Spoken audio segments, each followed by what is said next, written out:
Hello lovelies and welcome to this video. I got Milo Cobain here, so we'll have a little talking in the background. Yeah. So this week's video, I guess I'll say this week's. This video is about things to do with the kids and family for Litha, summer solstice, midsummer, whichever you prefer to call it. The days can vary. The summer solstice is on June 20th to 21st. Litha tends to also be on those days, and midsummer varies as well in those days. However, some people will practice starting June 19th, and some will practice it, or celebrate rather, on June 24th. So it's any time really to celebrate between those days. Yeah. So different things that you can do are making flower crowns. You can use real flowers such as like daisies. You can use dandelions. That's what we tend to do when we make our own, because there's so many out there. You can use any flowers, intertwine them together, or you can just get fake flowers, and in either case you can add crystals. Anything really to do with nature, so especially with the littler ones, like toddlers to like about 7, just finding things that have to do with nature and then kind of implementing some information about Litha or summer solstice, midsummer, whatever you prefer to call it. I typically say Litha, and explain the importance, and you can talk about the goddess aspect, you can talk about the god, you can talk about all that kind of stuff, but you can also just get them in touch with nature, because for the younger ones, at least in my journey thus far, it's really about getting them to be really in tune with nature and respecting it, as well as animals. And then the older they got, like when Freya was around 3 is when I really started to actually talk more about goddesses and gods and things like that. But she still didn't fully comprehend until more recently, so it was always more focused on the nature aspect. So for this particular Sabbath, going on a nature walk, and if you would like to add another aspect to it, you can do the mindfulness walk, where you have them really connect with nature by telling you, or if they can write already, what they feel, what they taste, what they smell, what they hear, and kind of keep track of all that kind of stuff. And that will help them to really actually enjoy it, instead of just, okay, we're going on a nature walk. Gardening. So even though a lot of us garden a lot earlier, you can add, obviously, flowers to your garden. I have a fairy garden. So what I'm going to be doing is I bought sunflowers, even though we have sunflower seeds planted on it. These are they're about this high now. So we're going to plant sunflowers, we're going to have marigolds, and then we have petunias, which are all very important for fairy gardens, but also the fairy realm and the fae are especially important for like midsummer as well, or Litha, summer solstice. They're just bringing that fairy energy is really important. So like, if I had the time to just make a video on Litha or midsummer or summer solstice this year as well, I would explain the importance of the fae as to concerns to this Sabbath. But anyways, back to what you can do with the kids. You can, especially with little ones like his age, like the marigold, plant them, get some crystals to put around them that are related to the Sabbath. Get some little fairies if you want, or little butterflies and little mushrooms, little decor if you'd like. And then also underneath the plant, you can write like a goal or a wish for the following coming year. So you can also gather fresh herbs, or buy some fresh herbs and like help teach them how to like grind them up, and you can either use them in a bath ritual, like putting them in the bath for them, or you can burn them as incense. Of course, the kids don't get to be part of the burning of that part, but some herbs that are important and are especially important because, again, it kind of goes back to the fae aspect. But again, if I only had time, I really wish I did, to make a video just on the Sabbath itself. So chamomile, lavender, thyme, yarrow, sage,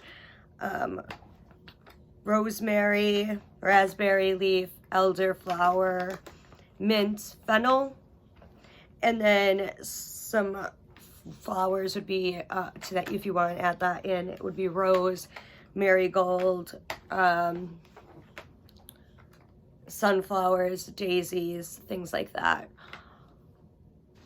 You can also teach the kids on this Sabbath how to dry and hang flowers and herbs, so you can tie them in bundles as well. So that's another thing you can do. You could also make a candle out of the herbs and do that as something together, and let them pick out like the color that they want, if they want to add color to your candle. I don't know, some people do, some people don't. Having a family bonfire, so this is also where typically, if we were just talking about like solitary Wiccan or solitary witch and what they would do, there most likely would be a fire, and then you can write your goals and put them out into the fire and off to the goddesses as part of a ritual if you are doing a fire.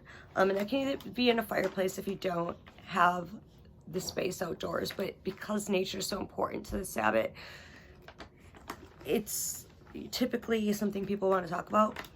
Some books for kids that are really good for this Sabbath. I have been reading Freya, the book The Longest Day, and I think I may have mentioned it in my like recommendation books for pagan parenting a few years back, but probably when she was not much older than Milo here. So she reads that, we read that every year. Then there's The Reasons for Seasons, there's Little Fairy Can't Sleep, Flower Festival, Summer Solstice, The Midsummer Mouse, and then there's a whole bunch of others, like, did I say the Flowers Festival? I have stuff written down here. Yeah, The Sun Egg. Yes, okay, so I said everything I've written. Perfect. So that's something else you can do, because like if you are more focused on doing your rituals and you might already have something planned that you're going to do, watch for my newsletter if you're not yet subscribed, because I'm going to be sending out at least like one ritual in a newsletter. But if you already have something planned, whether you're solitary or in a coven, and you just want to do something quick to help educate your kids, the books are the way to go. You can make coffee filters to make sun catchers. You can make nature mandalas. You can get those mindfulness coloring book pages, and they'll have like nature-based ones. So that would be a good idea. You can express gratitude together. So going back to one of the rituals that is often discussed, or some basic things that people do, which is the fire and the goal setting and, you know, gardening and planting for the following cycle. Expressing gratitude is also another part of that. So really, you can implement even the youngest child.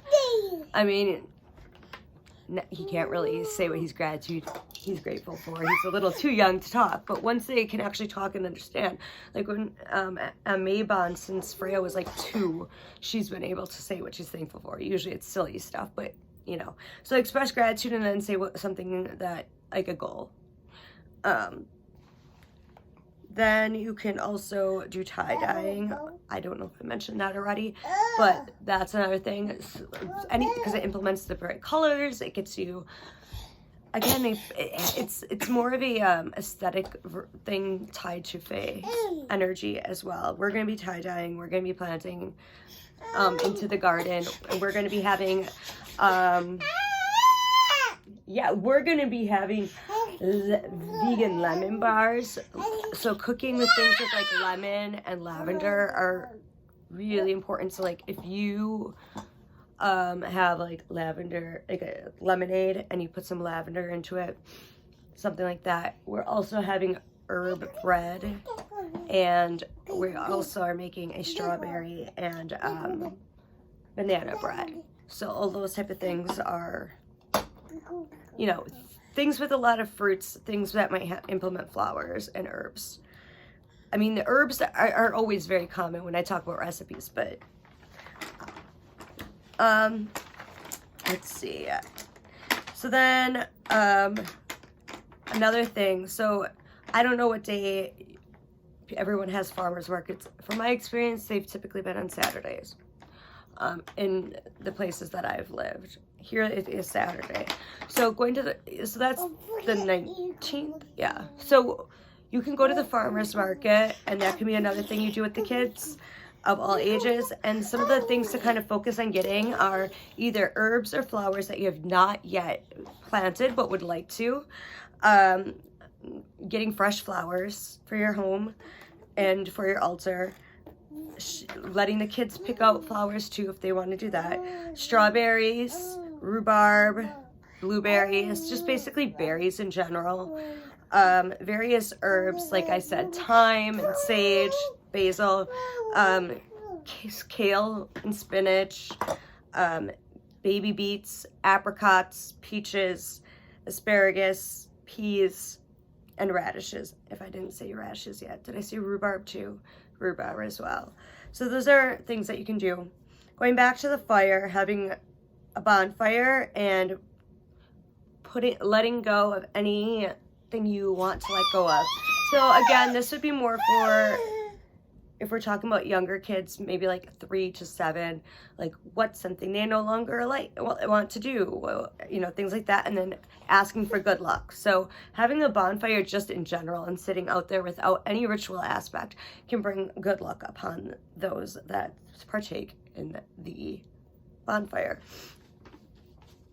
There's also little rituals that you can do with them, with the bonfires. I'll see if I can link one.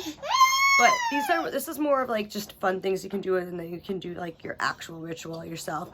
Also, if you are going to be preparing a meal with them, or even just breads, putting in an intention. So those that can understand like emotions and intentions and things like that and fully grasp all of that yet. So like Milo here at 1 would not, but Freya at 5, almost 6 would. So help put that intention as well into that. Practice outdoor meditation together. So again, Milo's age, so like 2 and younger, probably too young, but 2 and up probably could do this, depending on their attention span and how well they're able to keep it calm. Watching the sunrise and or the sunset. So for me, with my schedule, it most likely would be the sunset, and we will. He usually wakes up at like 6, but we can wake up earlier. Sometimes he'll wake up at 5. Freya was much easier up until about 2 years ago, because until she was about like 3.5, 4, she was always up at like 4:30 to 5 a.m.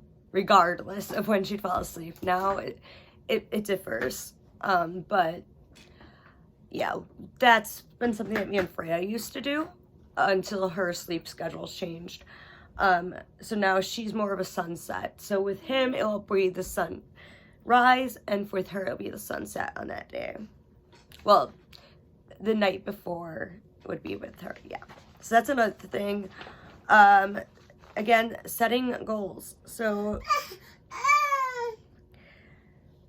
you know, to get a little more in depth when we're talking about kids, it can be something as simple as, I want to read 2 books a month. Like if they're learning how to read, like I want to learn how to read 2 whole books a month by myself, you know, where I can read it by myself and you don't have to read it to me. So like maybe depending 4 or 5 and up.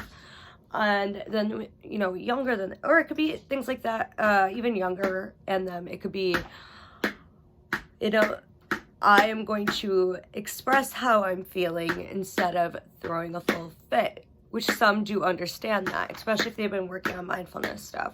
Or I'm going to be nicer to this kid that I mean I've gotten along with. Something of that nature. Just small little goals. I mean, even with my daughter, it could definitely be, I'm going to keep my room clean for a month. Or I'm going to pick up my toys at night. Things like that. Yeah.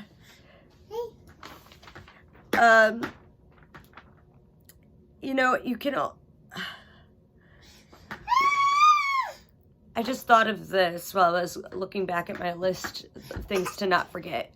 With tie-dye, you can try and make it into like a sunburst. So it's, or you can print off and like do a screen print of like the solstice sun. But trying to make it like a sunburst would be ideal. Really? You don't say? What? So the last thing was a sun piñata. So they can help even make it. You can make your own piñata. You don't have to go and buy one. But getting just a circled one and then putting the mache paper on and having them help color paint it. And then you can put a bunch of different treats, like fruit flavored treats to kind of go along with the holiday. And then they can like, obviously, you know how that goes. So that's something you can do. You can also put some themed like toys or other goodies in there for them. But those are a few ideas of things to do. Like I said, the things that we're going to do is the sunset, sunrise. We're going to do the gardening to add to the fairy garden. We're going to have the bonfire. We're going to do the tie-dyeing, and we're going to be doing some baking, and we're going to read books. And we'll probably go on a nature walk too, depending on time, because we're going to be doing it for 2 days, like this weekend, whole weekend, Saturday and Sunday.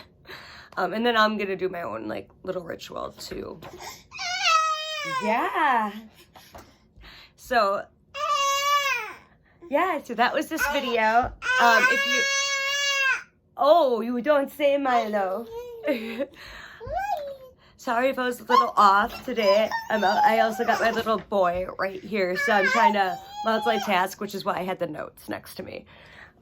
So if you'd like a reading or you would like to check out some of my products, please check out my website. If there is something that you would like that's not on there, including different tarot readings or intuitive tarot, feel free to email me, and then follow me on my socials. And thank you for watching my video. If you have not yet subscribed, please do so, and like for more content. All right, thank you, and have a blessed Sabbath. I hope you're surviving Mercury retrograde.